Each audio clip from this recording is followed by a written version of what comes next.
Hello student, do you know defamation is not only recognized by civil law but it is also recognized by criminal law. अब law of tort के under भी defamation दिया गया है and under section 356 subsection 1 of भारतीय न्याय संहिता तो 2023 provides the definition of defamation but in this video हम डिफामेशन देखेंगे under the law of tort. So what is defamation? Defamation is injury to reputation of a person without any lawful excuse. अगर किसी person ने ऐसा कोई statement दे दिया है जो कि आपका रेपुटेशन में हार्म हो रही है तो तब डिफामेशन कह लेंगे हम उससे. एंड इसका जो एसेंशियल्स है जो आप अगर उस पर्सन का एगेंस्ट डिफामेशन की केस करना चाहती हो तो आपको जो ये 4 बातें फुलफिल करना पड़ेगा. ये हम एक एग्जाम्पल का ज़रिए पढ़ेंगे.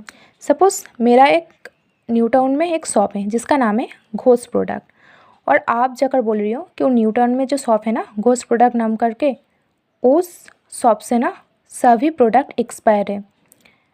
तो अगर मैं आपके खिलाफ़ डिफामेशन का केस लेकर आती हूँ तो मुझे ना पहले ये प्रूफ करना पड़ेगा the statement must B defamatory. आपने जो स्टेटमेंट दिया था उसके वजह से मेरी शॉप से अभी कोई भी बायर कुछ प्रोडक्ट खरीदना नहीं चाहती है and such statement must refer to plaintiff. आपने ये नहीं कहा था कि न्यू टाउन में जितने भी शॉप है सभी शॉप से एक्सपायर्ड प्रोडक्ट बेचा जाती है. आपने कहा था न्यू टाउन में जो घोष प्रोडक्ट नाम कर एक शॉप है उससे एक्सपायर्ड प्रोडक्ट बेचा जाती है and such statement must be published. आपने मन में नहीं बोला था, आपने सबके सामने कहा था.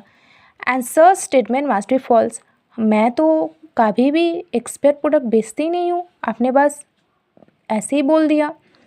And there are 2 types of defamation, libel and slander. Libel permanent form में होती है जैसे आपने एक आर्टिकल ही पब्लिश कर दिया. सैलेंडर होती है बाय वर्ड्स और जेस्चर. और 2 इंपॉर्टेंट केस लॉ था रिलेटेड टू डिफामेशन. एक है DP चौधरी वर्सेस मंजुला था जो कि बहुत इंपॉर्टेंट है एंड साउथ इंडियन रेलवे को वर्सेस रामकृष्णा. आप क्या मैं आपके अगेंस्ट डिफामेशन का केस तो लेकर आई हूँ, आपका पास क्या डिफेंस है? आप ये डिफेंस कह सकती हो कि आपने जो बोला था ना कि मैं एक्सपायर्ड प्रोडक्ट बेचती हूँ ये ट्रू है या ये जस्टिफाइड है, या आपने ये बोला था पब्लिक बेनिफिट के लिए. ये तो फेयर कमेंट है ना. और प्रिविलेज का मैं और एक ज़बरदस्त एग्जांपल देती हूँ आपको. आप पार्लियामेंट्री प्रोसीडिंग देखा है? मैं नई पार्लियामेंट का मेंबर बनी हूँ. मैं देख रही हूँ मेरे खिलाफ़ बहुत सारी बातें बोल रही है. मैं बोल रही हूँ आप मैं जा रही हूँ कोर्ट आपके खिलाफ़ डिफामेशन का केस लेकर. कोर्ट क्या कहेगी?